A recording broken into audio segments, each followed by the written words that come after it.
Ito na nga yung dalawang puti na pinagpares ko mga kalapatids. Ang daming doon, matured na hen. Ang napili niya, ito pa rin puti.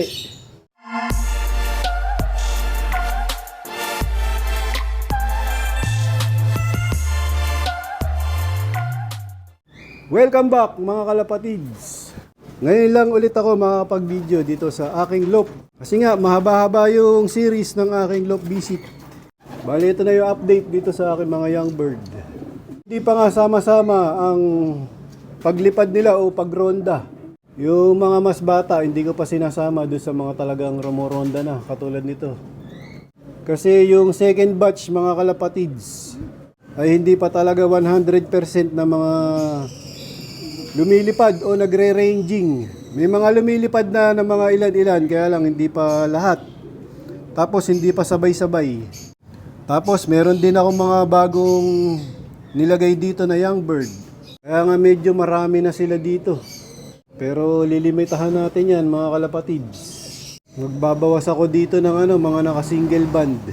Para nga hindi maging crowded itong young bird loop namin.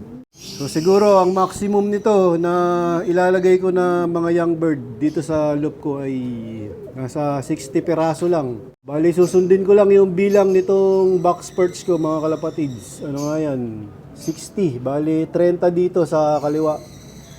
30 dun sa kanan. Ayoko na sobrahan. Mahirap din yung maraming inaalagaan. Mahal ang maintenance. Time check 8:17. Bale dito naman sa breeder namin dito sa colony mga kalapatids. May mga iniintay na lang ako mga inakay na pinapalaki dito. Tapos stop breeding na ako dito sa colony. Kasi nga ibang breeder ko mga kalapatids nag-uumpisa ng mag-molting o maglugon. So, pagka ganyan kailangan ng ipahinga para sa akin yung mga breeder. Para makapaglugon ng husto. Tapos pagka nakapagbihis na o nakapaglugon na, yun, pwede na ulit silang isa lang. Pero sa next season na ng breeding. Tapos dito mga kalapatids, may mga pahabol pa. Meron tayong mga hindi inaasahan na mga young bird na nagka-problema. Kaya yan, nilipat ko na yung singsing hanggat pwede pa. Hanggat pwede pang ihabol, inihahabol ko. Pero sana, last na to. Kasi nga, magbabaklas na kami talaga ng mga breeder. Tapos, nagmomolt na yung mga breeder namin. Mahirap na magpainakay pagka naglulugo na yung mga breeder. Yan, katulad nito. Ito, isa sa mga pinakahuling young bird. Mga lipat singsing nga ito. Sana ito na yung mga pinakahuli. Tapos ito, pinakabata. Siguro next week, ililipat ko na to sa young bird loop. Tapos tuturuan ulit. So parang walang katapusang pagtuturo sa mga young bird. Minsan nakakainip. Pagka hindi lahat sila rumoronda ng sama-sama pa. Pero okay lang yan mga kalapatids kasi malayo pa naman ang karera ng South. Tsaka mahirap din pagka late breed o masyadong late yung pagsasalang o pagpapainakay. Naabutan ng pag-ulan sa pagtuturo. Medyo mahirap magturo ng inakay pagka inabutan ng tag-ulan. Kasi nga may panahon na hindi mo sila pwedeng pakawalan kapag sunod-sunod na yung pag-ulan. Bali ang nangyari nga doon sa mga tinuturuan ko sa second batch, napahinga ng halos 2 weeks dahil sa tagal ng ulan. Dahil sa bagyo at habagat. Ginawa ko, biniyuwing ko lang muna. Tapos itong last week, nung gumanda na nga yung panahon, doon nga ako nagpalabas o nagpakawala ng mga second batch. Ang nangyari, kulang ng 2. Wala na, hindi na nakabalik. Napansin ko nga, pagka sobrang tagal ng pagbubuewing, parang nagiging sila, excited sa paglipad. Siguro, na-excite yung 2 na young bird. Ayun, hindi na nakauwi, napalayo. Sana, hindi na madagdagan yung aming losses sa mga young bird pagdating sa pagtuturo. Kaya lang, ito pa, meron pa ako ditong 4 na young bird na pahabol. Nandito pa sa colony. Nandito pa sa mga magulang. Tapos itong ang grizzle na to ay ililipat ko na dito sa nag-iisa para may kasama siya. Kasi nga meron akong balak ipagpares dito mga kalapatids, dito sa cage na to. Bale, ito na nga yung dalawang puti na pinagpares ko mga kalapatids. Yan, yung nakita ko yung nagpaparisan dun sa stock hen. Kasi nga itong barako mga kalapatids, doon ko nilagay sa stock hen para mabilis siyang mag-matured. Pero ang daming doon, matured na hen. Ang napili niya, ito pa rin puti. Bali, to, anak ni Bulak at ni Whirlwind. Ayan, parehas na green ng singsing. Nakita ko nga sila, laging yan, naghahalikan dun sa stock clock ko, mga kalapatids. Kaya, napagkatuwaan ko lang ipares. Tsaka ang tagal na nito dito, ayaw pa rin kunin ng may-ari, ni Boss John Michael Silmar. Kaya, ayan. Gagawin ko, pagpaparising ko na lang. Parehas anak ni Bulak at ni Whirlwind.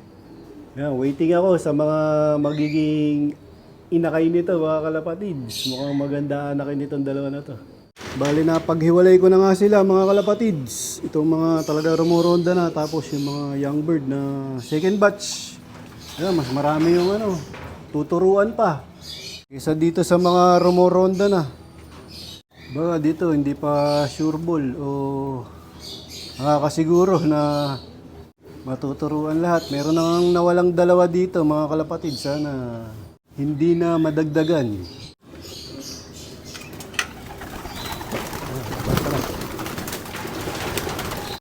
Ang ganda ng panahon, no?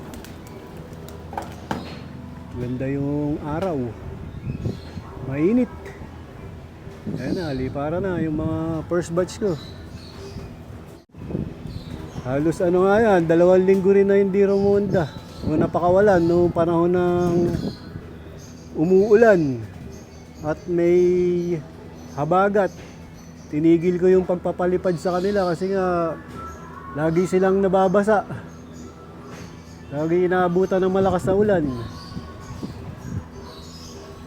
Yan. Buti ngayon maganda na yung lipad nila. Noong unang pakawala ko dyan mga kalapatids, mga nag-uwian kaagad. Siyempre matagal na pahinga.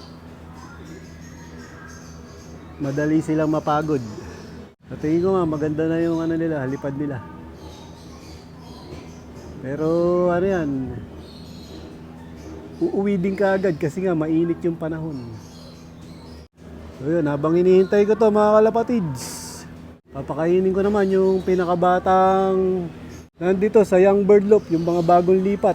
Bali, una ko na nga pinakain to mga bata o pinakabata dito sa loop ko mga kalapatids. Kasi nga, matatalo sila nitong mga mas may edad sa kanila pagdating sa kainan. Kaya pina-priority kong hiwalay na pakainin.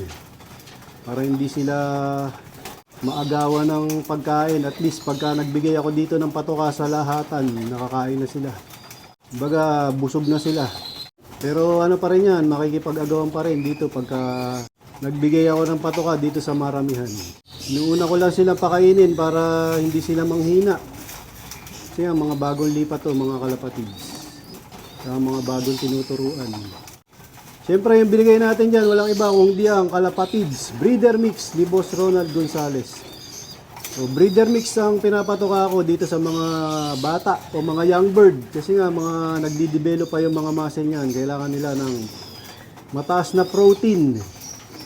Tsaka para mag-develop o gumanda ng husto yung mga balahibo nila. Kapag nag-molt na sila o magpalit ng mga pakpak at balahibo nila.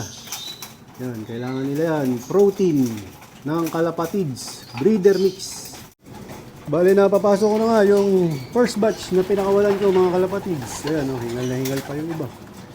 Naglalagay nga ako ng patuka dito para mabilis ko silang mapapasok o mabugaw ng stick. Time check 9:16 AM. So bali sandali lang silang rumonda ngayon mga kalapatids kasi nga matagal na napahinga to. Pero okay lang yan dahil matagal pa naman yung karera nila sa south. Bali ito na nga yung dalawang puti na pinagpares ko mga kalapatids. Ayan, pares na. Kasi nga, doon pa lang sa stock loop ko, talagang na yan, nakikita ko nang nagpaparisan, matagal na. Paris agad nung nilagay ko dito sa cage, di na nag-away.